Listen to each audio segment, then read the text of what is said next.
कभी कभी तो ऐसा लगता है कि कुछ लोगों को ऊपर वाले ने सिर्फ खुराफात करने के लिए ही दुनिया में भेजा है।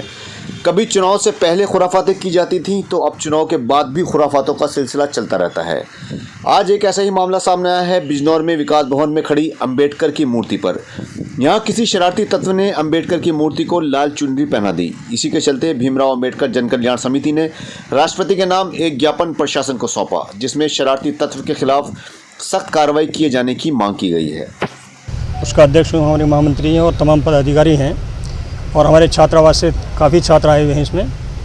तो इसमें खेदजनक बात यह है कि कल दिनांक 5/6/2024 को समय करीब 2:30 बजे मुझे सूचना प्राप्त हुई कि विकास भवन में स्थित बाबा साहब की जो स्टैचू लगी हुई है, जो कि सरकारी कैंपस है, वहाँ पर किसी अराजक तत्व ने बहुत ही खेदजनक ऐसा कृत्य किया है कि बाबा साहब की स्टैचू पर लाल चुन्नी लगाकर उनके शरीर को पूरा ढक दिया गया और नीचे चूड़ियाँ डाल दी गई और उसके साथ साथ एक धातु से बना हुआ एक माला जिसमें लॉकेट भी था, वो भी बाबा साहब की स्टैचू को पहनाया गया। तो इस सूचना पर मैं और मेरे महामंत्री और भी हमारे सम्मानित साथी जो हमारी समिति से जुड़े हुए हैं और सफाई कर्मचारियों की ओर से काफ़ी मिस्टर गोपाल जी, भाई महेश सेक्रेटरी साहब, तमाम लोग वहाँ पर इकट्ठा हो गए। हमने चाहा कि सीडीओ साहब से मुलाकात हो जाए, चूँकि विकास भवन के देखरेख उन्हीं की देखरेख में है, लेकिन डीडीओ साहब से हमारी मुलाकात हुई निशा गुप्ता जी से। उनसे हमने अपनी बात रखी और हमने खेद व्यक्त किया। एक बीडीओ साहब भी थे, उनसे भी हमारी गर्मा गर्माई हुई, लेकिन डीडीओ साहब ने यह कहा कि मैं इसको दिखवा रही हूँ।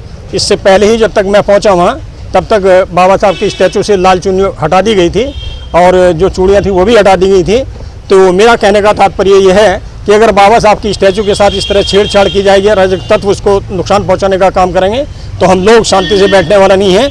इसमें जन आक्रोश है, लोगों ने तमाम लोग हमारे इकट्ठा होना चाहते हैं, लेकिन शॉर्ट नोटिस पर जितने पढ़े लिखे लोगों को हमने बुलाया है वो हमारे साथ आए हैं। मैं इलेक्ट्रॉनिक मीडिया के लोगों का समिति की तरफ से बहुत धन्यवाद अदा करता हूँ, आपको साधुवाद देता हूँ। साथियों, और कोई सवाल अगर आप चाहें तो मैं उसका जवाब देने के लिए तैयार हूँ।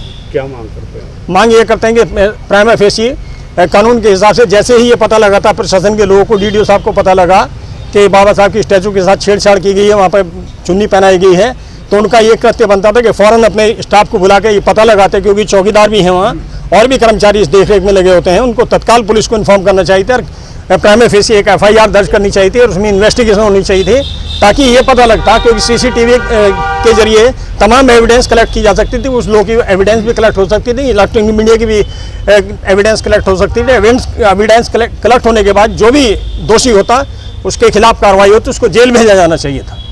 किससे मिलना है? हम DM साहब के लिए ज्ञापन देने के लिए, हमारा जो है 8 सूत्री मांगों का ज्ञापन है जो हमें DM साहब को देना है और महामहिम राष्ट्रपति भारत सरकार को संबोधित है, तो उसको देने के लिए हम लोग यहाँ पर हैं।